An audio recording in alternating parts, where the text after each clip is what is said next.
الرحيم. أعزائي المشاهدين في كل مكان، السلام عليكم ورحمة الله وبركاته. برنامج قضايا مصرية. كنا وسنكون سفراء للحقيقة أينما كانت، ونبحث كل المشكلات ونحاول حلها بموضوعية وشفافية. هننتقل الآن إلى محافظة دمياط، وطبعا هنعرف مع بعض تفاصيل جريمة قتل الطفلة اللي اغتصبت وقتلت على يد الشاب 32 سنة وهي عندها 8 سنين. الطفلة حنين اللي أهلها والجميع ونحن أيضا فريق عمل قناة الحياة نريد القصاص العاجل في هذا الشخص. أنا هنتقل الآن إلى زميلتنا ومراسلتنا الأستاذة الإعلامية أمل الحديدي لبعض التفاصيل مع المستشار، طبعا اللي هو المحامي بالنقد، المحامي الجنايات في هذه القضية مع والد الطفلة. هنشوف التفاصيل، يلا بينا نشوف. هي نفسها عملت ايه الطفله وهي 8 سنين؟ عملت ايه هي كانت دخلت يعني ايه؟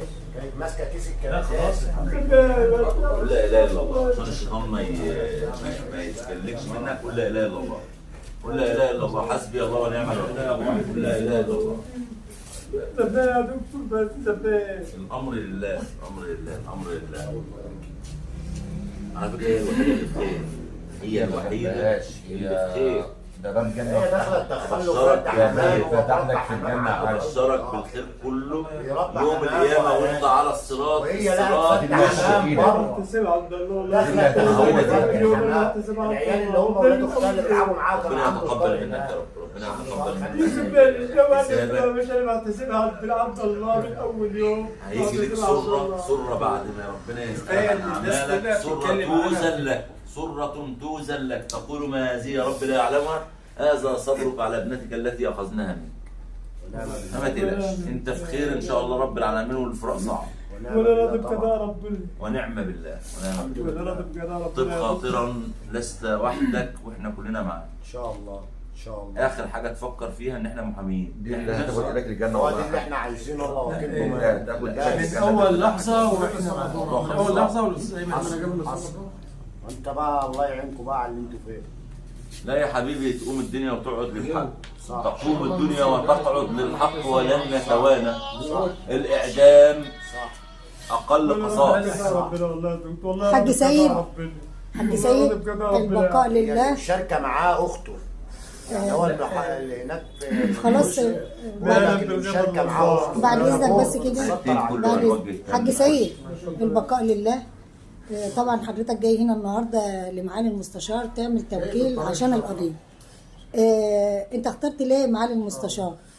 طب ليه هو عارف ربنا وعارف ليه بنته وبنت البلد كلها، وانا راضي بقضاء ربنا، وهو من يعني سيرته سابقاه. الحمد لله. يعني حضرتك واثق فيه وفي المكتب ده. لو مش إن هو واثق سعادته ما كنتش جيت له المكتب. مكتب الحق. ما كنتش جايب له مكتب الحق فعلا، ما هو فعلا مكتب الحق. نصر الحق اساسا من اول لحظه، من اول لحظه يوم البنت ما اتخطفت وهم موجودين معاها. حصل الاستاذ ياسر، والاستاذ ياسر كان معايا وانا بعمل اول يوم المحضر مشكور في كل وقت وفي كل لحظه معايا. يا استاذ ياسر، عايزين كلمه كده كده للناس على اساس تعرف برضو كل احنا مش ساكتين. لا طبعا ما ساكتين، احنا من اول يوم احنا بنجري معاه وبنجري في التحري معاه ومتابعين الموقف مع ولاء الشرطه مع وسائل المسؤولين. طيب مش هنسيبه طبعا، دي قضيه مصر كلها مش قضيه شخص واحد معين بعينه. معالي المستشار، انت شايف ان احنا ان شاء الله يعني في اقصى وقت ممكن يتحكم باذن الله في اسرع وقت ان شاء الله ان شاء الله. هي البلد كلها يا استاذه بتطالب في الوقت، يعني البلد وكفر الغاب كلها هي كفر الغاب الله وكيل عليها، هم عايزينه الناس عشان برضه مصلحه. معالي المستشار، تبقى كلمه يا استاذ امل علشان بس نوضح، لان القضيه دي ليس فيها مزايده.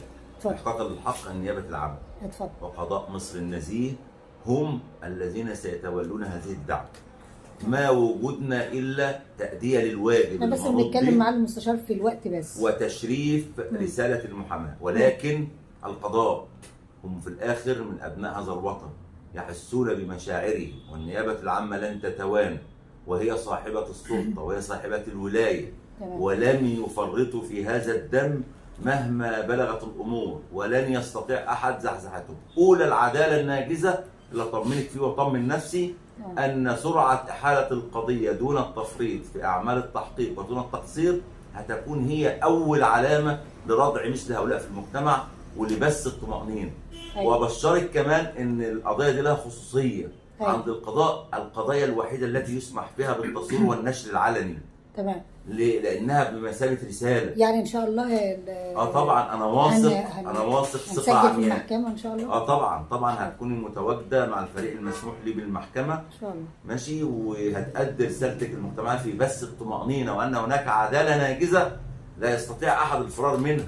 أنا شاهد طوال ممارستي مهنة المحاماة على أن قضاة مصر في مثل هذه القضايا لا يأخذهم في الله لومة لائم. والموضوع ده أصلا خلى الأهالي حواليهم كلهم في فزع وخايفين. طبعا. وكل كان شاكك في بعض. طبعا كله كان شاكك في بعض. القضية لها شقين اثنين، شق جنائي حق الدولة في حماية مواطنيها وحماية السلام المجتمعي، واللي بتتميز به مصر على مدار عقود، وفي الاخر لا ننسى ان احنا نقول ان ديت اعمال شاذه. طبعا. تعرف الاشياء باضدادها حتى يبين اصاله هذا المجتمع.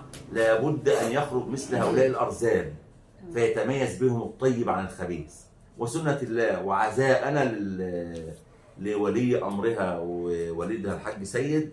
بنقول له يا حاج سيد، المصاب مصابنا جميعا، ولك اخوه ولك من يساندك.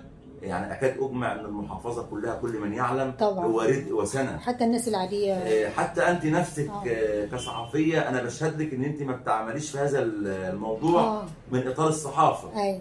بتعملي بقلب الام. اكيد. بقلب الام والله خوفنا على عيالنا، قلب الانسان. انا اللي بقوله وبشهد لك، وكل الحضور الكريم اللي تصادف وجوده الله يبارك فيك متعاطف معانا.